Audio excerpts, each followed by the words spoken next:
ہم نے مشکل فیصلے کر لیے، لیکن آگے بھی جو سفر جو ہے کوئی آسان نہیں ہے، دن رات محنت کریں گے، لیکن یہ امید سامنے آ گئی ہے، پوری قوم دیکھ رہی ہے کہ اب پاکستان دوبارہ ٹیک آف کرنے کی پوزیشن میں آ چکا ہے۔ اس میں آپ نے میرا بھرپور ساتھ دینا ہے، آپ نے آگے بڑھنا ہے، آپ نے مشورے دینے ہیں، کس طرح انڈسٹری کو تکڑا کرنا ہے، کس طرح ایکسپورٹس کو آگے بڑھانا ہے، کس طرح ٹیکسز نیچے لے کے آنے ہیں۔ حکومت کا ایک سال امن و ترقی کی مثال۔ وزیر اعظم شہباز شریف کا کہنا ہے دن رات کی محنت سے ڈیفالٹ کے خطرے سے نکل چکے، ہم نے مشکل فیصلے کر لیے، اب آگے بڑھنا ہے، مگر آگے کا سفر بھی آسان نہیں۔ دہشت گردی کا خاتمہ نہ ہوا تو ترقی اور ایکسپورٹ میں اضافہ نہیں ہوگا۔ ملک میں دوبارہ دہشت گردی کی لہر کیوں آئی، اس کا جواب دینا ہوگا۔ شہباز شریف نے مزید کہا ہم کفایت شعاری کی پالیسی پر سختی سے گامزن ہیں۔ حکومت کا کام کاروبار کرنا نہیں، پالیسی بنانا ہے۔ کاروبار میں آسانی لانے کے لیے کوشاں ہیں۔ میرا بس چلے تو فوری طور پر 15% ٹیکس کم کر دوں، مگر IMF کی بندشیں ہیں۔ رواں پروگرام آخری پروگرام ہوگا۔ پہلی بار حکومت اور ادارے مل کر کام کر رہے ہیں۔ پاکستان کو اقوام عالم میں عظیم مملکت بنائیں گے۔ کچھ کالی بھیڑیں ہیں تو ان کو باقیوں کے ساتھ کھڑا نہیں کرنا۔ وزیر اعظم نے ترقی کے لیے کاروباری برادری سے مشورے مانگ لیے۔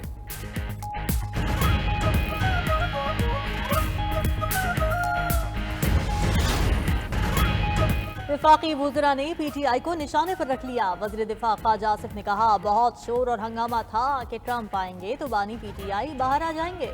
ٹرمپ تو آ گیا مگر ان کا کچھ نہیں بنا۔ بانی PTI نے مذاکرات کی آڑ میں کچھ اور حاصل کرنے کی کوشش کی۔ PTI کی احتجاج اور فساد کی سیاست جاری ہے، ان کو دوبارہ 9 مئی اور 26 نومبر برپا نہیں کرنے دیں گے۔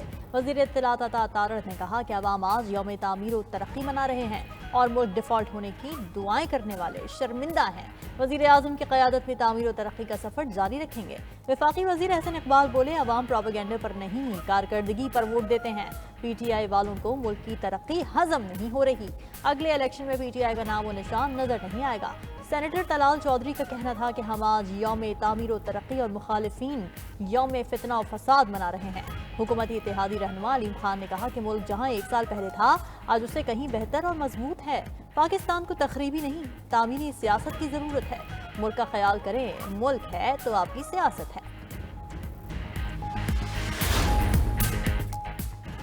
سربراہ JUI مولانا فضل الرحمان نے حکومت کے معاشی استحکام کے دعوے بے بنیاد قرار دے دیے۔ کہا عوام مہنگائی سے پریشان ہے، اگلے سال مہنگائی مزید بڑھے گی، GDP بھی کم ہوگی۔ ملک اور جمہوریت کی خاطر تحفظات کے باوجود اسمبلی میں بیٹھے ہم مسائل کا حل تلخیوں سے نہیں گفتگو سے چاہتے ہیں۔ مولانا فضل الرحمان کا مدارس ایکٹ سے متعلق تاخیری حربے استعمال کرنے کا الزام بھی لگا دیا۔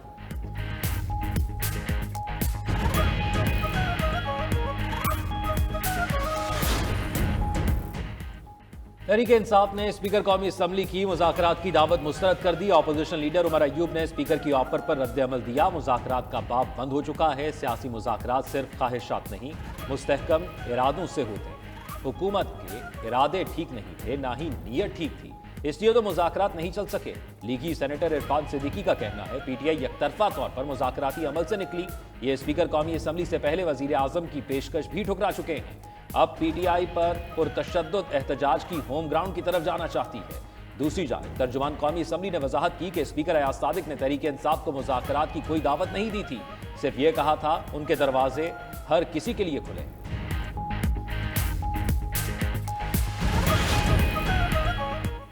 انتخابات کا ایک سال مکمل ہونے پر PTI کا ثوابی میں جلسہ۔ چیئرمین PTI بیرسٹر گوہر نے کہا کہ ایک سال پہلے رات کی تاریکی میں مینڈیٹ چوری کیا گیا۔ اگر عوام کے مینڈیٹ کی قدر نہ ہوئی تو جمہوریت ہاتھ سے نکل جائے گی۔ ملک کے لیے دانشمندانہ فیصلے کرنا ہوں گے۔ وزیر اعلیٰ KP علی امین گنڈاپور نے کہا کہ ہم آئین کا تحفظ اور قانون کی حکمرانی چاہتے ہیں۔ مقصد پورا ہونے تک جد و جہد جاری رہے گی۔ PTI خیبر پختونخوا کے صدر جنید اکبر نے خطاب میں کہا کہ موجودہ حکومت آمرانہ سوچ کی حامل ہے، دلوں پر راج نہیں کرتی۔ عدلیہ آزاد ہوگی تو سیاسی استحکام آئے گا۔ جلسے سے سلمان اکرم راجہ، محمود اچکزئی، علامہ راجہ ناصر عباس نے بھی خطاب کیا۔ صدر مملکت آصف علی زرداری 5 روزہ دورہ چین مکمل کر کے وطن واپس پہنچ گئے۔ صدر مملکت نے دورے میں چینی ہم منصب صدر شی جن پنگ اور وزیر اعظم لی چیانگ سے ملاقاتیں کی۔